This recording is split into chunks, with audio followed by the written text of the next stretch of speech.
Shutterstock Music. Good evening, HBCU sports lovers. Welcome to another episode of Black College Experience. I am one half of your Black College Experience team, Big D, out of the Valley, and my wonderful co-host and the founder of Black College Experience, Diva Kells. I am Diva Kells, the other part of Black College Experience, and I am here in Atlanta, Georgia. We have so much going on today, so much that happened this weekend, had some upsets, had some losses, had some happy times, some money games, all kind of things. Even had some good things going on for some of our former HBCU grads. We'll get into that. We're going to start this thing off. Now, the rundown today, we have quite a few things. First, of course, I'm going to touch on some tennis. For those of you that did not know, the 17th annual HBCU tennis championships did take place here in Atlanta, Georgia. I was fortunate enough to step out and see that, to see what was going on.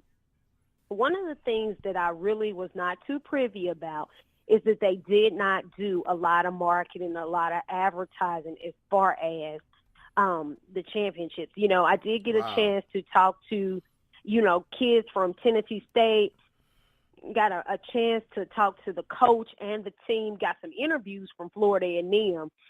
You had Howard out there. I got to talk to the actual chairperson from FAMU. Just got a lot accomplished just to get to actually see some of these tournaments. But one of the things, like I said, that I really just think we need to do a better job on is marketing and advertising. Tennis is the highest paid sport for women. And if you ask, a lot of people will say volleyball or softball, but tennis is it. That will be the highest paid. There are so many scholarships left on the table when it comes to tennis that it's ridiculous. Talking to some of those girls from FAMU, it's just maybe 8 to 10 girls that are on full scholarships, full rides. What, full scholarships?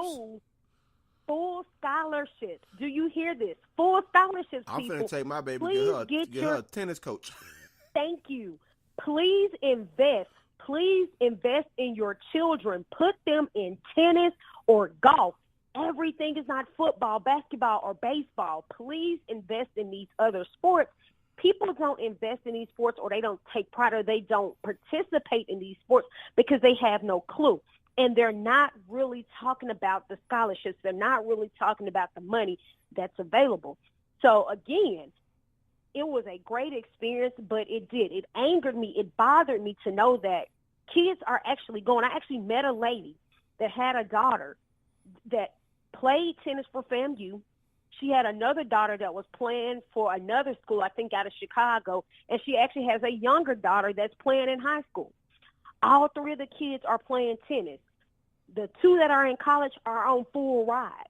The last child that's going to come through will be on a full ride. We have to invest in the sport. We have to invest in what's important. And if anybody is listening to this, because I really want somebody to call and talk about this. I was trying to get somebody to expound on this. Talk about why we do not invest in tennis. It is one of those sports that does not get enough exposure. Golf is another sport that does not get enough exposure. So, of course, we are here, 719-373-6861. Call in, please, PIN number 49170, because I'm dying to hear people's thoughts. Starting with yours, what do you think about the whole sport of tennis and how it is not noticed? I mean, we have your Venus, you have your Serena. You have more your Sloans. You have more people coming in too, but it's just not as notarized as other sports: softball, volleyball, track. But we just don't get the notoriety in tennis. Right. Well, here's the question, and I don't necessarily know if you may know. I don't know the answer. Did Venus, Serena, or Sloane Stephens play college tennis? I don't know if they. Well, I'm glad you asked. You know who Sloane's coach was? Who? And guess where he graduated from?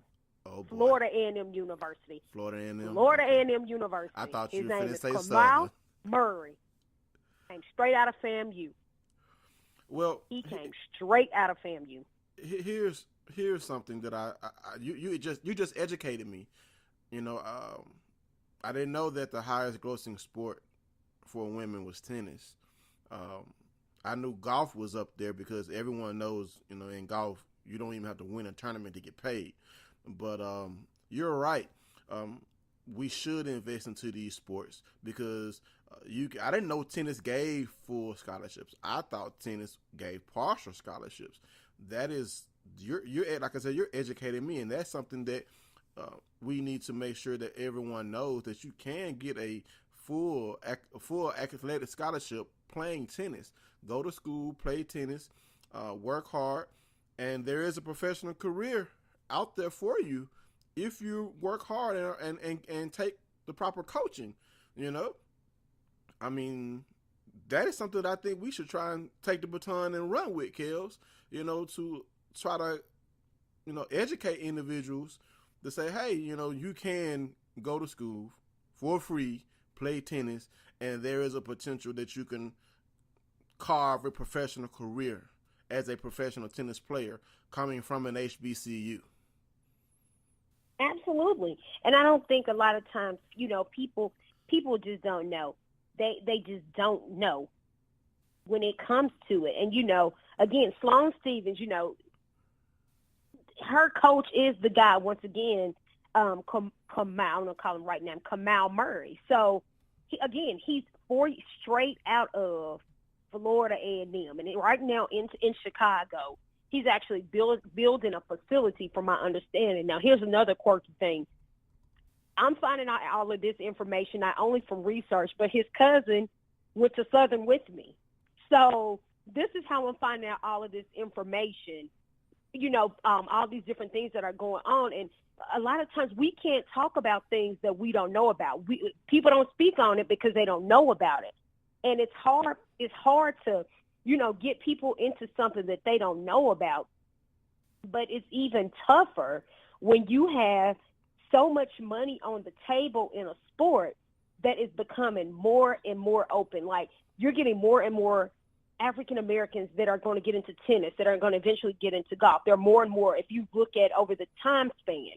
But it's kind of hard for us to actually get into something that we don't know about. So, like I said, I can only encourage people to invest in their children, in their sports, like to just invest in that when it comes to those children, because it is a very important sport, and it's money in it. You can get full ride scholarships. There's a lot of money in it. And people just don't do it because they don't know about it. And just to educate myself, no, they did not play college tennis. They debuted as children, teenagers. So they skipped college. But that doesn't mean that you can't come out of Valley, Southern, FAMU, Jackson State, Grambling, Miles, North Carolina A&T, Shaw, Winston-Salem State University as a HBCU tennis champion and can't make a name for yourself on the pro tennis circuit. It can be done.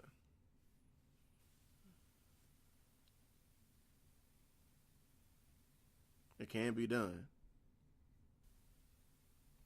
Absolutely. And I think it's a really great thing. So again, like I said, that was one of the things, and hopefully we'll be able to, like, one day soon. That's one of the things I'm working on, is securing that interview, trying to get him on, trying to see, if to expand on that, because when you have coaches like him, somebody of that caliber, that's actually taking someone to win U.S. Opens, doing things like that, those are things that people need to talk about, especially when you're coming out of schools like that, coming out of our HBCUs. Sometimes we just miss the highlights. So again, props out to FAMU for, they had a large showing. It was a lot of people. Also, I got a chance, North Carolina Central, Jackson State, the Howard Bisons, Tennessee State. I saw Grambling. It was, I got a chance to see a couple of them, but it was really the best match, I would say, was probably FAMU, because that was a match that I did watch for a while. So again, props out to them.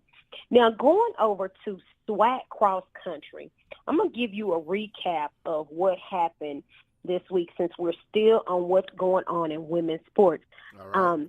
This week, from September 14th to the 16th, looks like Rhodes College cross country invitational involved Alabama A&M, Jackson State, and Mississippi Valley. Let me give you the highlight of this. Coming out of Mississippi Valley, which is Derek's school.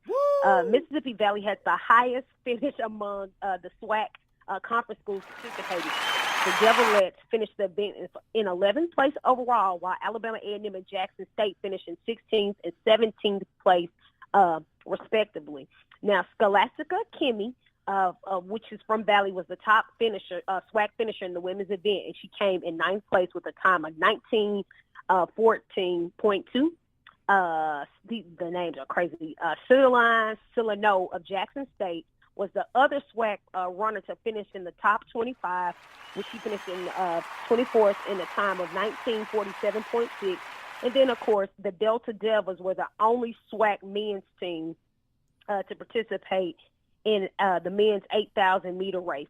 So Valley finished the men's event in 16th place, with Jaleel Turner was the top Delta Devil finisher, placing 34th with a time of 27.21.5. Yeah, that's right. So, beware them Delta Devils in cross country.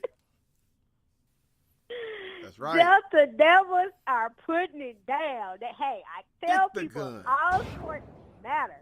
All sports matter, so they are getting it done. They are getting it done in that area. Going over to the LSU Invitational, Alcorn State and Southern University participated in that.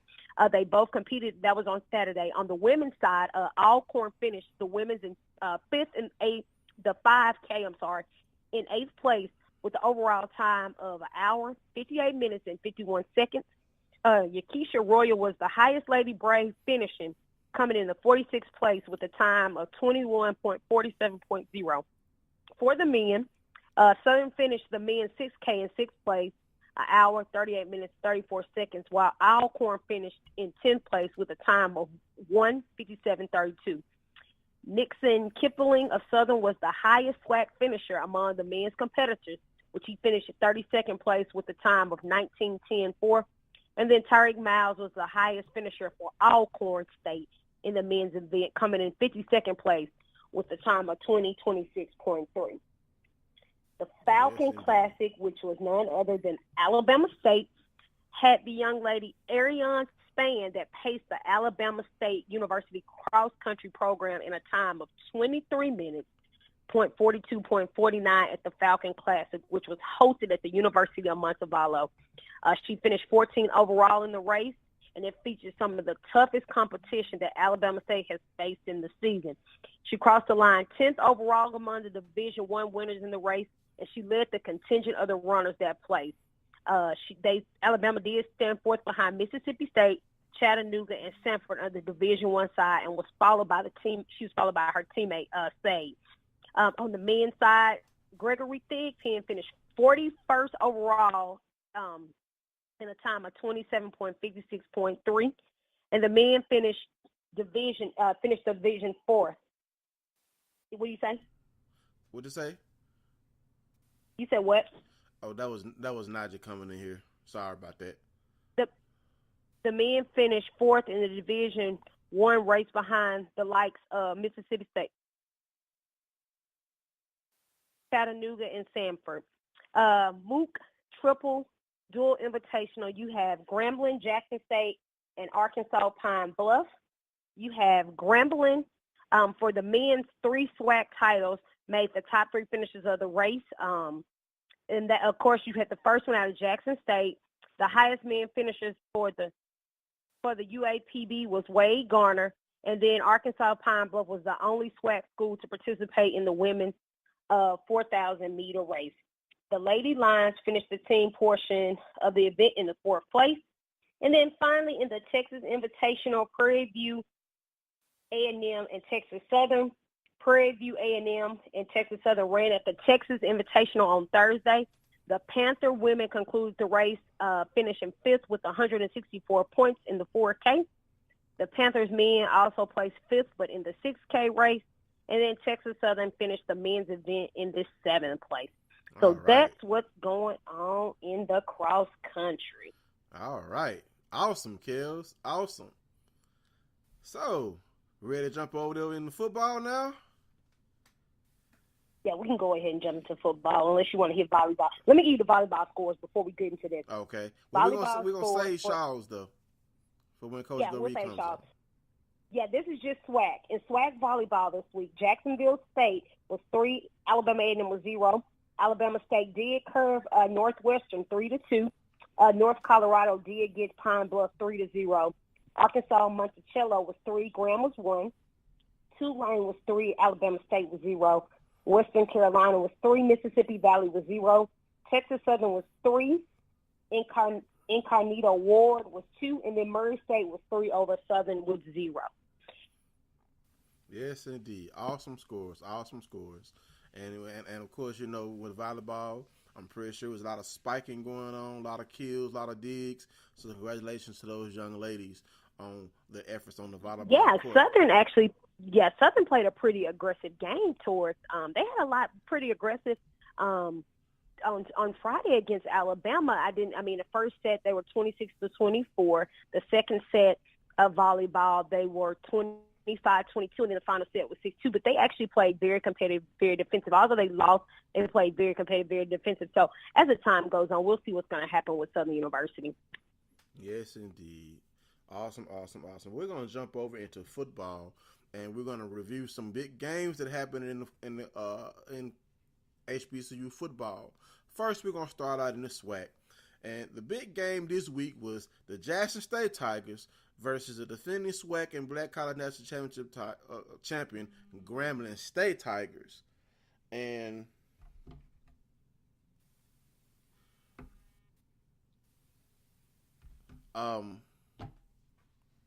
Grambling defeats Jackson State 36-21 behind 255 yards passing from Devontae Kincaid, 1 touchdown thrown by Kincaid.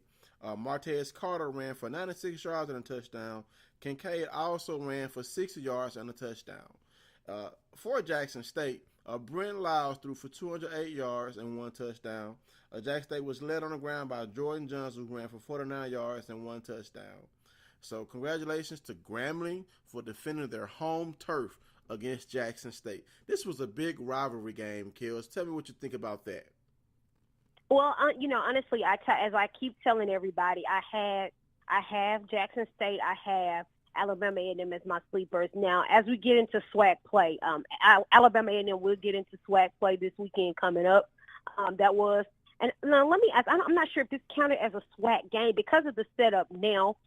Different things are set up, but as far as SWAC against SWAC, that was a really competitive game for Broderick Fobbs and Tony Hughes.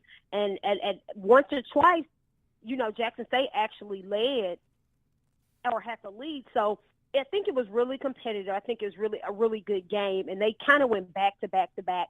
And then they kind of, as my dad would say, they ran out of gas and Grambling just kind of got away with it.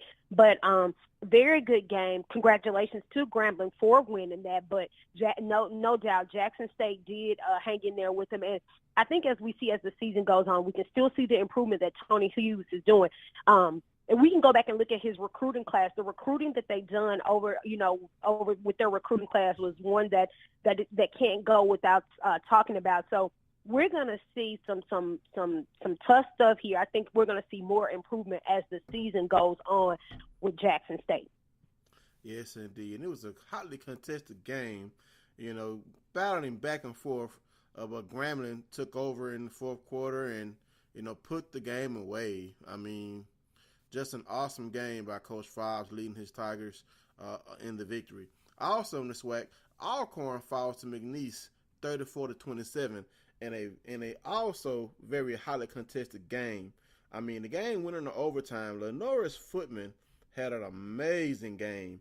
I mean, he threw for over 400 yards. And Footman is known for his rushing ability, not necessarily for his passing prowess, but he had an amazing game, completing 27 of 44 passes for 424 yards and 3 touchdowns. He threw 1 pick. Orlando Vills threw a touchdown from the wide receiver position. Vills also caught 6 passes for 112 yards and 1 touchdown. I mean, this was an awesome game. I'm talking about, every time McNeese thought they put the Braves away, Alcorn will come back. Alcorn will come back. I mean, both of these teams are FCS squads, but of course, no one thought that Alcorn from the SWAC would be able to match up with McNeese. But Alcorn showed that they were not going to back down from McNeese, and I wish the Braves could have pulled it out, but unfortunately, they failed to McNeese. And our big games to pick next week in the SWAC will also include Alcorn versus your Southern Jaguars, Kels. Who are you picking to win in this game? Of course, I'm gonna go with my Southern Jaguars. We have the saying, "Chop wood, carry water." We proud as one game at a time. So if I win with you, I win with you. If I lose with you, I lose with you. But I never turn my back on my Southern Jaguars. I think this is going to be a competitive game. This is going to be good. If you've been watching Alcorn the last 2 weeks, Alcorn has been playing really good football. And for them to go into overtime, and they were close. They ran toe-to-toe with McNeese last night. They did. There was a point when the game was tied twice, I do believe. It's going to be really competitive. And Lenoris is getting back to the Lenoris that I know playing good football. Hopefully we will have Austin Howard back. Hopefully he will be healed. If not, it's the next man up. But, with two veteran quarterbacks, this is SWAC play. This is what it's all about. So I'm excited. They will be on the reservation. And this is what it's all about, trash talk. But at the end of the day, we just want the competition. We want the W and come out in a good manner. So it is what it is. And last year, I attended this game and watched Lenard Artillery break the all-time SWAC rushing career record. No Lenard Artillery in this game. Devin Ben will be the starting running back because Herb is still out with an injury. Your Jaguars are wounded, but I think that they will compete in this game. I do hope Austin can come back because we know Austin. We know QB7 is ready to come back and help his team victory. He even stated on his social media page that he wishes he could be out there with his brothers. You know what I'm saying? This is the SWAC opener for Alcorn. This is the SWAC opener, so Southern needs him out there to possibly get this win. If Austin Howard doesn't play, I feel Alcorn is going to win this game. If Howard plays, Footman and Howard will put on a show. But I still will go with the Braves. I think the Braves will be too much for the Jags to handle. Also, two teams seeking their first win in the SWAC, Alabama State versus Texas Southern, and Alabama A&M versus Texas Southern. I'm going to roll with Texas Southern, Kels. What about you? You said Texas Southern again, too? Alabama A&M. Alabama A&M. In this case, I'm going to take Alabama A&M. In this case, I'm going to take Alabama A&M here. We're going to see what James Spady does this week. I think this is one of my sleepers. We can all make the predictions, but games have to be played. So here, I'm going to take Alabama A&M. All right. And then also in the SWAC seeking their first win, you will have Alabama State versus Prairie View A&M. I'm going to take the Prairie View in this game to defeat Alabama State. Absolutely. I'm going to also take Prairie View for the victory. We can go back and we can look at what Prairie View done against Sam Houston, 31-44, where they came within a touchdown 2 or 3 times. So we can look back at that game, and clearly, I'll say that it's going to be Prairie View's going to have some fits in the West this year. Going to give some people some problems, but I'm going to take Prairie View here in this game. All right, and jumping over to the MEAC. In the MEAC, we had another HBCU team defeat a FBS squad, and the North Carolina A&T Aggies defeats UNC Charlotte 35-31. This was a very thrilling game, Kels. Back and forth game. North Carolina A&T put the game away with a 74-yard interception return to seal the win. Franklin McMahon returned an interception, 74 yards for a touchdown with 24 seconds left. And Charlotte did score again, but it was not enough to, to overtake North Carolina A&T. So congratulations to the Aggies on another FBS victory, Kels. And I think that, again, we can go back and look at Coach Broadway. Coach Broadway is doing a phenomenal job with these kids over at North Carolina A&T. North Carolina A&T is now 3-0, and they're just steamrolling. They're steamrolling, and we're going to see what happens next. But to come off of that, we're seeing more and more children get into, more and more of our guys come into this, and you see the situations with your Howards and your North Carolina A&Ts and your Albany States. More and more people are putting down the upset.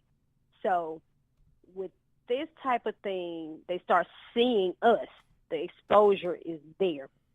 And the more exposure we get and the more people that see us, the more people are starting to choose us again and say, hey, I can come here and I can play the same football that I can play at one of these FBS schools. So, again, props out to North Carolina A&T for getting that done, and Coach Broadway for doing what he does over there with those Aggies. Yes, indeed. And the next game in the MEAC is going to be the Tampa Classic featuring Tennessee State versus Florida A&M. And I got a little confused on this game, Kels, because the MEAC page actually had Florida A&M being the victor. But in reality, Tennessee State pulled out the victory 24-13. Treon Harris threw for 211 yards and threw 2 touchdowns. In a losing effort, Ryan Stanley threw for 216 yards and 1 touchdown. Tennessee State is now undefeated, Kels. Undefeated. Tennessee State is absolutely, they're 3-0 as well. I think it's a good thing, of course, that what Coach Ribery is doing with his team as well. We're going to see what's going to be back and forth with this FAMU team. FAMU, they, in game one or the season opener, they straight obliterated Texas Southern. So we're going to see, and then they turn around and they lost yesterday. So we're going to see, it's kind of like a back and forth. We're going to see what's going to happen with FAMU as this season rolls on. Yes, indeed. And the picks we're going to pick in the MEAC, first was going to be South Carolina State versus NCCU. I'm going to roll with North Carolina Central. I just think that the North Carolina Central is the stronger team. Yes, South Carolina State, played good against Southern, but I'm just going to roll with NCCU in this game, Kels. Okay. In this case, I'm going to take South Carolina State, and I'll have to get back with you, but I was going through this. South Carolina State had a very good game yesterday. So, yes, I think they straight shut out Johnson C. Smith. I want to say maybe 41-0 or something like that. But I'm going to take South Carolina State. For some reason, the defense, I think it's going to be a defensive battle, so we'll see. But I'm going to take South Carolina State in this one. All right, and next up in the MEAC, we're going to pick Bethune versus Howard. Bethune-Cookman got shut out by Florida Atlantic yesterday. Howard had his bid to upset another FBS school thwarted. They did not an FBS, it was an FCS school. Richmond defeated Howard. Let's see, I have the score here. 6-8-21. Very surprising score, being that Howard competed admirably against last week, and then they beat UNLV. But Richmond, I guess, was able to wear out a tired, and I guess you can say emotionally stressed out Howard squad. But I'm going to take Howard to defeat Bethune-Cookman here. I got a chance to see Bethune-Cookman in action. Quarterback Larry Brim is a gamer, but I'm going to roll with Kaylin Newton and the Howard Bison. Kels. I'm going to take Bethune-Cookman here. We will see what happens. All right. Now, jumping over to the CIAA, in the Down East Classic in North Carolina, Elizabeth City State defeats Fayetteville State 45-42. Joshua Lafferty kicked a 29-yard field goal to secure the victory. Winston-Salem State defeats Virginia Union 21-20, Kels. We do have our guests on, so we're going to take a quick commercial break. I just heard her click in. We're going to take a quick commercial break, and we'll be back with more Black College Experience, and the Queen Diva Kels will be introducing our guest and tell you all about our wonderful guests that we have on. So we'll be right back in about 30 seconds. I already knew that I was going to go to college, from a young age. I definitely want to major in political science. After that, I'm going to get my law degree. I'm gonna come back to Detroit, boost the economy, become the mayor or something, try to make the situation better for other people. I feel like I owe it to the city. I'm determined. It's gonna happen. My name is Justin, and I am your dividend. All right, we're back on Black College Experience, and our guest is on the line, and I'm going to let Keisha Kells introduce our esteemed guest for tonight, ladies and gentlemen. Kells, take the show. All right. Well, we've been going on this where we have women that are absolutely dominating sports. And again, we like to focus on more than just football, basketball, baseball. We want to focus on all sports, as we have a lot of young women playing volleyball and softball in HBCUs, and they're actually making names for themselves. So I decided personally to reach out to Shaw University's head coach, Coach Deshandra. I don't know if I'm going to call it, is it Goree or Goree? And I'm sure she will correct me once she comes on, which enters her fourth season as Shaw University's head women's softball and volleyball coach. Now, just to give you a little bit of background about her, in her first season, of course, coaching the Lady Bears, they went 1-19 overall. But and she also inherited a team that had only won 3 matches the previous season. But, of course, as she would have it, she was determined to move the program forward and in the right direction, and she worked diligently to recruit young and hungry, talented women for the next season. She was able to recruit 8 freshmen to join her 6 returning players in the 2015 and 2016 season. So that's just giving you the opener. I'm not going to tell you what she done. She's going to tell you what she done. So without further ado, we give you head coach of Shaw University's women's softball and volleyball, Coach D. Hello, and thank you. Thank you again for having me on. I really appreciate the opportunity to be able to tell others about some of the great things that are going on at Shaw University.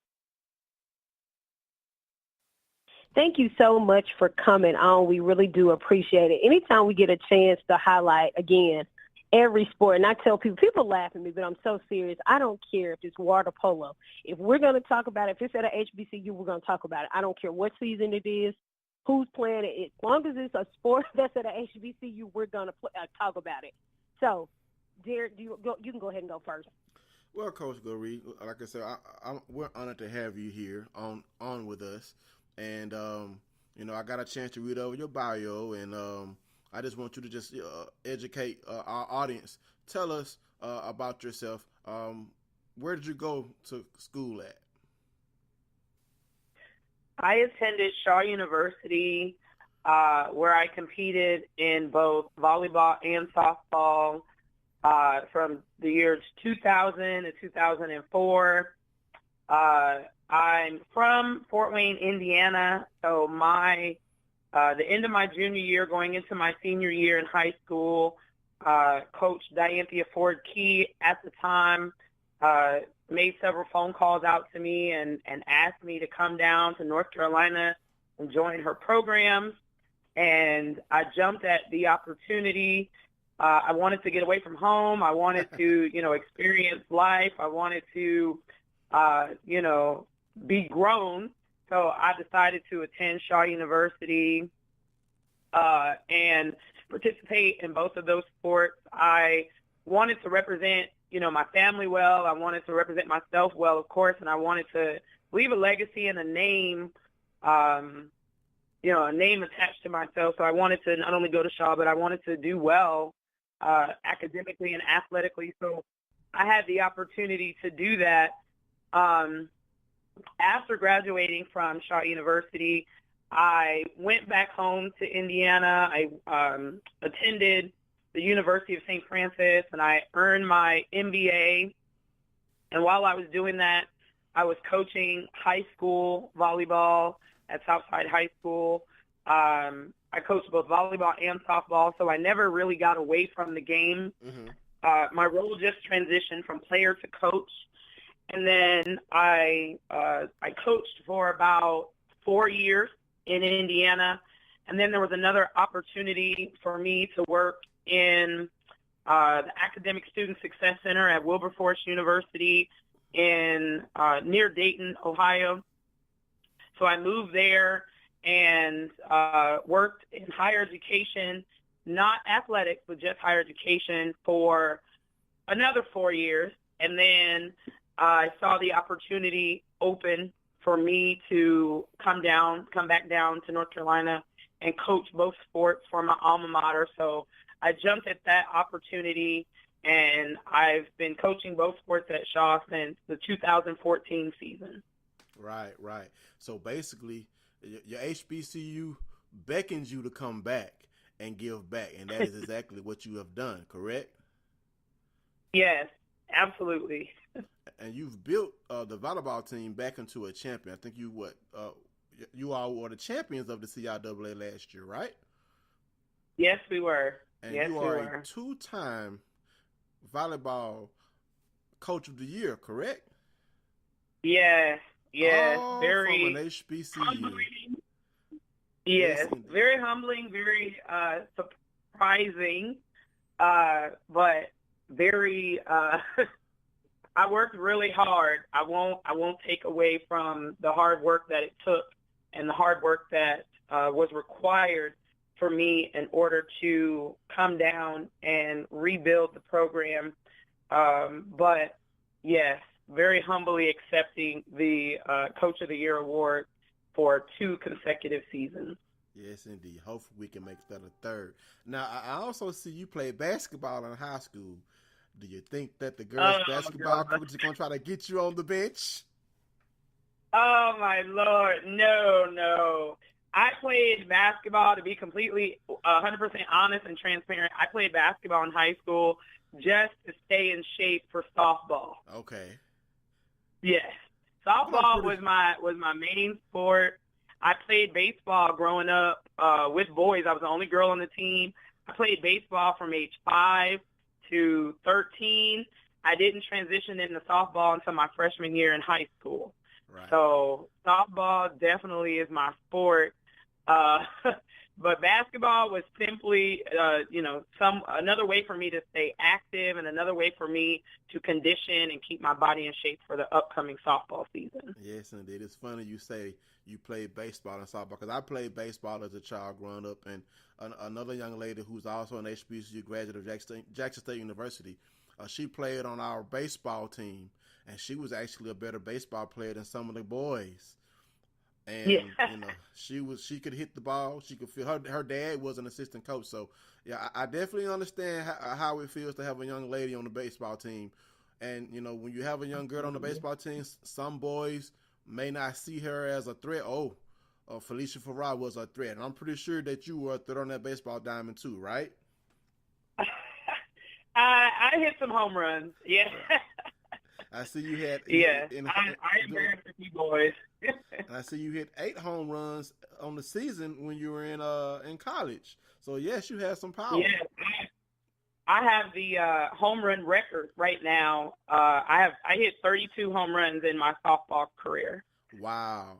So yeah. So since you were a player, and now you're the coach of both sports, do you feel the pressure of some of your players trying to break into your records? Do they talk noise to you to say, "Coach, that record is going to be mine. I'm going to surpass your career records"? I have recruited several young ladies over the past couple of years that, during the first week of classes, before we even started softball workouts, they asked about several of the records and are determined to beat my record before they graduate. So yes, they have tried to come for me, and I told them, if you can dethrone me, more blessings to you, but you either got to put up or shut up. That's right. See, that don't just spell trouble for your record. That spells trouble for the rest of the CIAA. But these young ladies are hungry.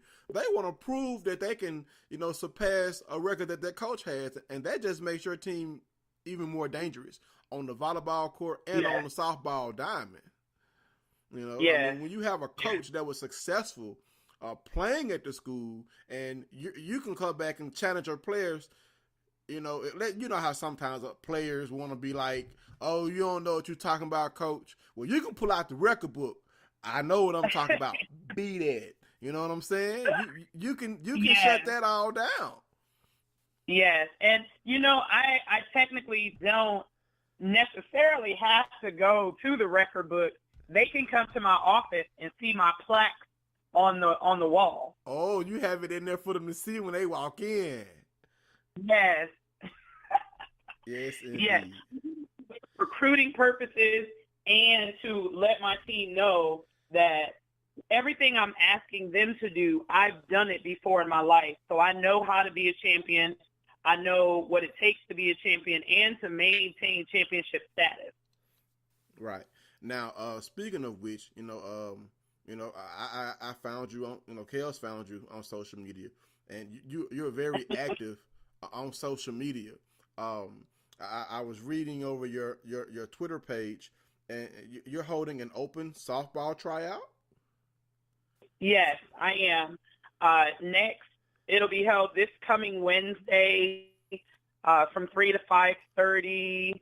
I'm pretty excited about it. I usually don't hold tryouts, but kind of hoping that there's some untapped talent that's available at Shaw. So I'm hoping to find some hungry young ladies that I can add to my program for the upcoming season. Yes, indeed, and it's good that you're doing that, because I know for a fact that there's someone at that school that played softball in high school that may want to focus on academics, but you can possibly goad them into utilizing their talent on the softball diamond. Who knows? You may have a scholarship for them. We were just talking about tennis, how tennis scholarships are available. A young lady may not have to get loans. She can come and earn a softball scholarship from a championship coach. Absolutely. Now, also something I saw, you're kind of changing up your offense on volleyball. Talk to me about the 6'2" versus the 5'1". How do you think that's going to affect your team's performance this year? That's a great question. We have for the last two seasons. So season one, 2 years ago, we went to the championship match and lost. So we were a runner-up team. And then last year winning the championship, both years successful. And we ran the 5-1. So that means you have 5 hitters and 1 setter.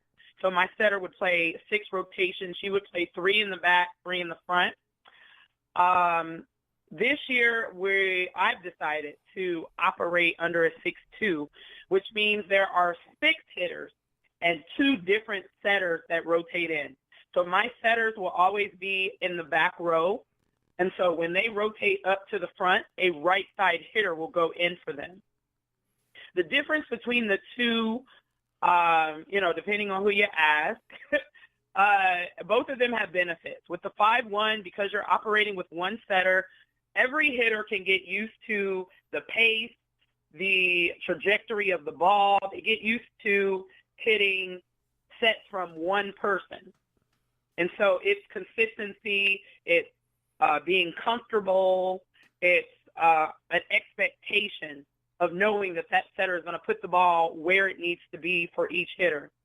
Now that we've shifted to a 6-2 and I have 2 setters coming in, those setters have to become more comfortable in communicating and making sure that they keep the fast pace of the game with each hitter that they are setting.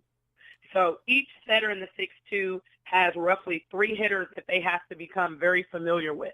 Wow. The biggest difference for me and what allowed me to change my mind from the 5-1 to the 6-2 is that I have I have actually 3 setters on my team right now. All 3 of them are under 5'7". And so the best thing about the 6-2 is that the setter's always in the back row, so a right side hitter's in the front row, and my right side has some height on them. I have one right side that's 6 foot. I have another right side that's 5'10". My other right side is 5'10 and a half.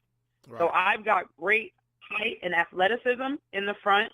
So I'm utilizing that with the 6'2" because I'm asking those right side blockers and hitters to block the other team's outside. Well, volleyball 1-on-1 from Coach Goree, y'all. Volleyball 1-on-1. Watch out. Kels, what you got? Okay, Coach. So you know, because Derek's kind of he's ahead of my question. Oops, My I'm sorry. question is, you talk about how, well, we look back at your first season and you have a 1-19 overall season. How do you take a struggling season like that and how did you turn that around? I hear that question very often, probably several times a week. That's a great question. I attribute it to, and I'm being very honest, I give all the credit and the glory to God. I really have to, only because, you know, when I accepted the position, I knew what I was getting into. I knew my resources would be low. I knew what the expectation was. And so all during that 1-19 season, I'm thinking, I know I got to recruit. I know I have to recruit. I have to do it early. So as early as, and season begins roughly in August, I was hired in July. So the middle of August, it took me 2 weeks to get into a kind of a groove and set my goals and my vision, my expectation for my future program. So August of 2014, I started recruiting heavily. I had a lot of sleepless nights. I recruited during the day in my office. I made, I would say, probably 1,000 phone calls. I heard way, way more no's than I heard yeses. But I sent out maybe a couple thousand emails. I had probably 30 to 40 different girls that season coming in for official campus visits. I mean, I hit the recruiting trail very, very hard. And it wasn't easy by any means. I look back now and, you know, I just think, thank God I'm in a position where I don't have to do that now. So now I'm enjoying more of the fruits of my labor, but I truly labored. And again, I give all the credit and I give it all to God for giving me that strength to be able to keep going and not just take that losing season and say, okay, this is what it is. You know, this has been happening for quite some time now. So what makes me think I can do something different? I didn't have that mindset. My mindset was recruit, recruit, recruit. And so I did that. I traveled all over the country. I went to Puerto Rico. I went to the Virgin Islands. I traveled to probably 15 states here in the United States. And I was able to find 8 freshmen that came in, that trusted me, that were willing to work hard. And I needed them to grow up, despite the fact that they were coming into their freshman year in college. I needed them to play like seniors. And they came in and they did that for me. They believed everything I told them. They trusted each other. They built a connection and a chemistry. And now I have 6 of those 8 that are still on my team. They're juniors now.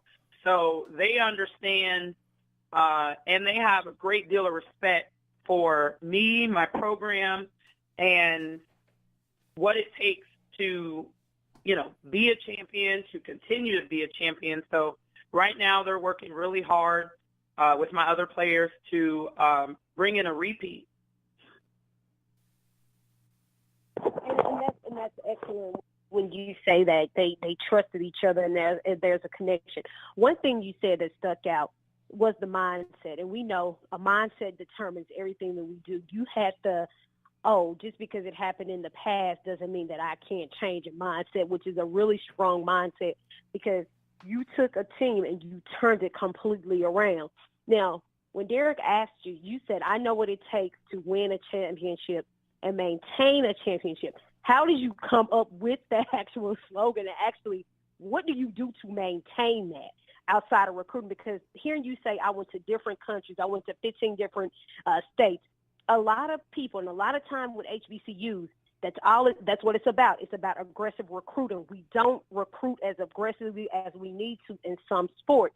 How did you come up with, I guess, like with that actual, hey, I'm going to go outside of this and that place to actually recruit to find the players that I need? I have several mentors that have coached at Shaw University, and they were my coaches when I was a student athlete between 2000 and 2004. And my head coach at that time, Coach Dianthia Ford Key, was both my volleyball and my softball head coach. And she instilled in me very early that she wasn't going to coddle me. She wasn't going to baby me, that I was going to have to be mature and grow up really quickly. So she's a mentor for me now. She's worked in athletics ever since she retired from coaching. She's been the athletic director at Lincoln University, helped them transition from D3 to D2. They're now in the CIAA conference. She's a big reason for that. She's now down at Mississippi Valley doing great things down there as their athletic director. So she's been a role model and a mentor for me. Coach Laura Aker coached both sports at Shaw right after Coach D retired in 2004 when I graduated.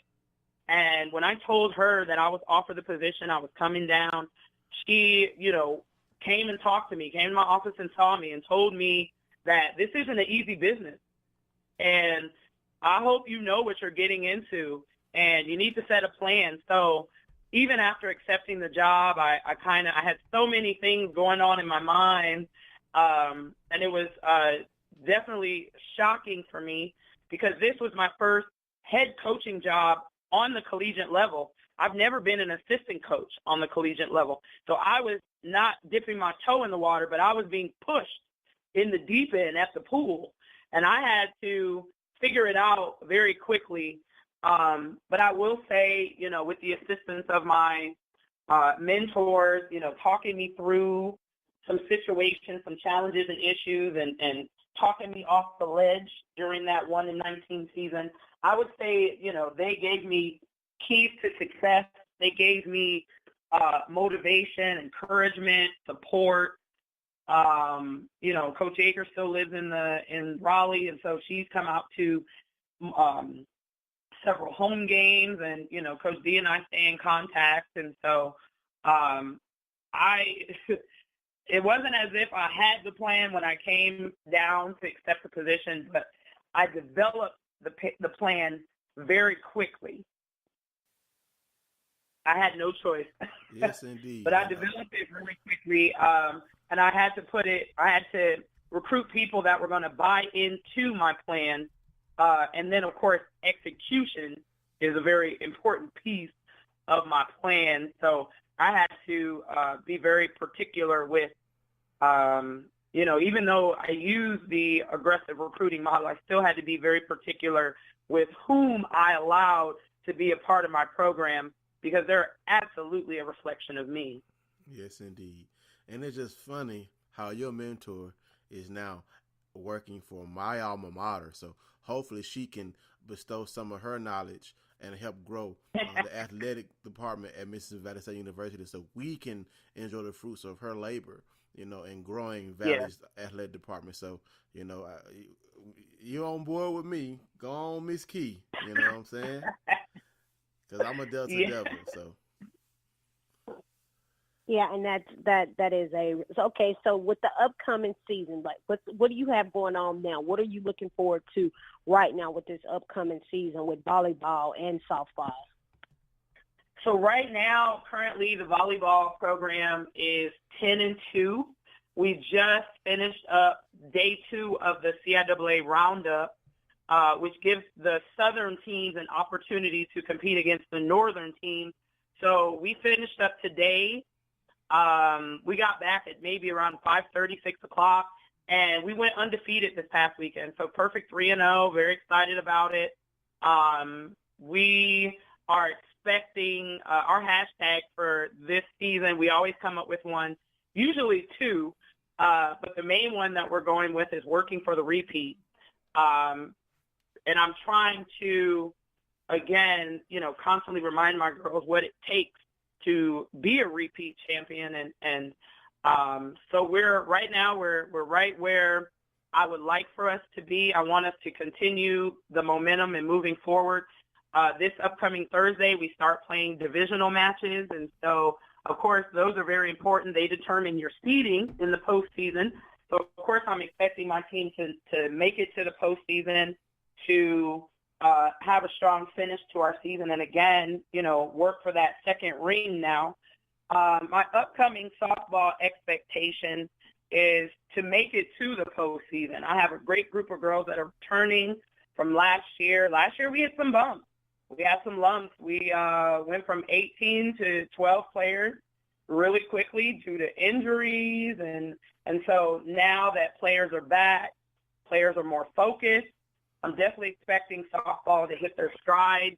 I have several players that play both sports, so that's beneficial to me because they're taking the work ethic that they're developing in the fall during my volleyball season and letting that overspill into their spring season softball. So this upcoming week, tomorrow will be the first week of workouts for softball. So I'll get my pitchers and catchers working out, building connections. They'll start working out with a strength and conditioning coach. We'll start to begin field practices. We'll work heavily on defense and offense. So definitely expecting softball to figure it out this season. I've had some, transitional leadership going on within the past couple of years. So with this being year 4, is definitely my plan and my goal to get softball off the ground and into a place where, they're working to win a championship. So definitely expecting big things from both programs for this upcoming year. Yes, indeed. I have one more thing I want to ask, and we talked about this last week, and being that you are a CIAA HBCU Shaw graduate, and you're also a coach at Shaw. Last week we talked about the decision of the CIAA to restrict the visiting band from playing, and then right away they reversed that decision. With you being a HBCU graduate, talk to us about how would you have felt had they not reversed that policy? How do you think it would have impacted the HBCU football game atmosphere? Well, I'm definitely glad that they reversed the decision. I know for a fact for other HBCU legacies and products of HBCUs or HBCU grads, I know, that we took it personally. And, a big part of the Black college experience or the HBCU experience is the band. When you go to a football game, I definitely make sure my girls are attending our football games when we're not competing, just because I think it's important to support other sports. And so when the girls do go out, they get on Snapchat and they're, conversing and taking pictures and recording our band, because it's a part of our experience. And then when we're leaving practice in the evening, we can hear the band practicing, because the practice field they utilize is on our campus and maybe one block over from the gym. And so we build connections with other entities, with other student organizations on campus. So when we go to a football game, not only are we supporting the football team and the coaches, but we're also looking forward to the entertainment and, the full experience. And so the band is a huge part of that. So I'm very glad that the CIAA decided to reverse that, because I know I won't say it's the reason I attend a football game, but it's definitely a big part. It's a huge part of the Black college experience. Being at a Black college, yes. And I have girls on my team that are not African American. And so it amazes them when they get to hear the band practicing and they see the dancers and, they get into the game. They get excited. It's just a huge part of, the history, the tradition. And then again, they're working hard just like my athletes. They're training, they're practicing, they're attending different competitions. So they, much like my girls, want to be the best. And so they're working hard to do that. And I don't think it would have been a fair decision to not have a visiting band come and perform. I personally enjoy hearing the band when I go to the football game. And so not being able to experience that would have had an effect, even more so on ticket sales and things of that nature, but just the overall experience and, it's an expectation. So to take that away, it's not going to leave a very sweet taste in people's mouths. And again, my girls, despite their race and ethnicity, love to go and hear the band. They're up dancing with the band and singing the songs, and they're watching the dancers. So for that not to be an expectation or something that is there or available all the time would definitely have a damper, I believe, on the game, on the football game. Well, you heard it from a CIAA graduate and a CIAA, from a Shaw graduate and a Shaw employee, and I agree, Kels. I totally agree as well. It is definitely, I often joke, because I was always the sports person, so I would always say, it's all about football. And for band heads, they would always say it's band. But you definitely can't have one without the other. You can try, but you can't. And it takes away from the whole game day experience when you try to take away one band. So I think it's all fair to say, I'm like, okay, well, if you're going to take away the band, why don't you take away your band then? Let the other person play. But I think it's only fair that you let both bands play because they're entertaining not only the home side, but they're entertaining as a guest. And I think it's only fair because everybody doesn't get to see every band because they're coming from different conferences, different places. So I think it's only fair. And I'm glad that the reversal was so quick. So I'm glad that the reversal did come. Mm-hmm. Absolutely. Yes, indeed. Okay. All right, Derek, you have anything else? No, Coach Goree, we're glad that you got a chance to come and talk to us and tell us about yourself. Hopefully, this won't be your last time coming on the Black College Experience because you don't have to be a scheduled guest if you're available between the hours of 7 p.m. or 8 to 8 p.m. Eastern Standard Time. Feel free to call. Feel free to listen. Your family now. You're part of the Black College Experience family, so you can just call. And I just want to see what y'all was up to, and that's what we're about, connecting our HBCU families. And I appreciate that. Thank you so much for having me on. I always love the opportunity to talk about my programs and, of course, my wonderful alma mater. So again, thank you for having me on. Thank you for thinking about Shaw volleyball and softball. I appreciate it. And before you go, Coach, let everybody know where they can find you on social media, and let everyone know once again about the open tryouts that you're having. So I have several social media pages. I have a Shaw University volleyball page where usually I'm on there, several times during the week, and I try to put up articles, either previews for upcoming games or articles that are written after our competition. So I try to keep that updated as much as I can. Also on Twitter, Goree, and I also talk about my teams there as well. And then I have an Instagram page as well, and it's Shawbear_28 because 28 was my my softball number at Shaw. So no one wears that number right now. I make sure I don't give that number out. But you can find me on Instagram, Twitter, or Facebook. And then, again, open campus tryouts will be held this Wednesday from 3 to 5:30 for any students at Shaw that are interested in coming out to possibly earn a scholarship, participate within my softball program, and work hard to bring in a championship. Right, Coach? All right, that's awesome. Well, thank you, Coach, and we'll hopefully you'll be joining us in the very near future. Yes, absolutely. Thank you so much. All right, have a good Thank night. you so much. Good night, Coach. All right, bye-bye.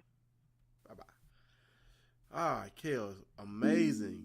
Just an amazing journey for Coach Goree, coming from Absolutely. being an HBCU student athlete to transitioning into a championship coach. And I have all the faith, just listen to her talk about her strategies, that she will also build the softball team into a champion as well. Absolutely. And I think that's a good thing when you can build your team. It's going to be interesting. It's going to be exciting for her. But I agree. So, yeah, it's been it was a really great interview with her. Really great. Yes, indeed.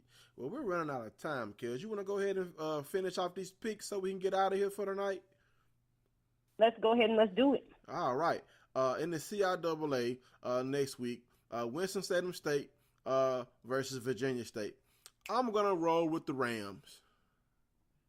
I'm taking Winston-Salem State as well. All right. And seeking their first win, Cohen versus Livingstone. I'm going to roll. I'm going to take Cohen. Same with me. I'm copying off of you.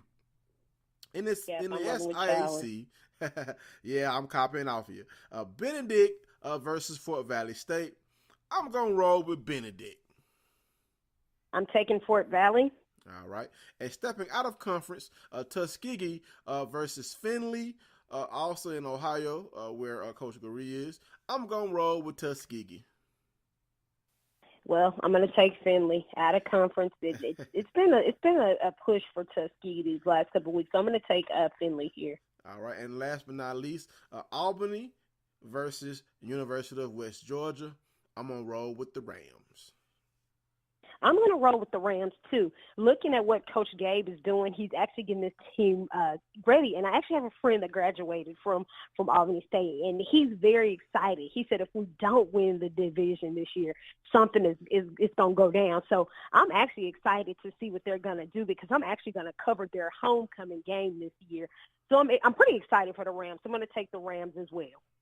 Yes, indeed. All right, ladies and gentlemen, that's all I have for this week's episode of Black College Experience. We want to, again, thank Coach Goree for coming on, talking about the Shaw Bears volleyball and softball programs. Kels, you did a wonderful job securing that interview. Awesome lady. Awesome lady, Kels. Absolutely. And again, next week, now, we do have someone coming in next week. Don't want to forget that we do have a young man by the name of Sean. He is also a former athlete from Albany State, and he actually was he was track. Oh. So he's going to be coming in next week. I indulge and find people. So he's going to be coming in next week. And one of the things that I like about his story is that he's using his platform as being a former athlete to actually build and put back into the community put back into the city of Albany and put back into the community and building it up. And for people that don't know, Albany is like the number 2 lowest poverty in the world. If you don't know about Albany, the story that he's doing that he's going to share is a really touching thing, and I think it's a really awesome thing that they're doing. So make sure y'all tune in next week to hear his story as well. We'll be back next week at 7 p.m. Eastern Time. That's our time, folks. We'll see y'all next week. Good night. Peace out.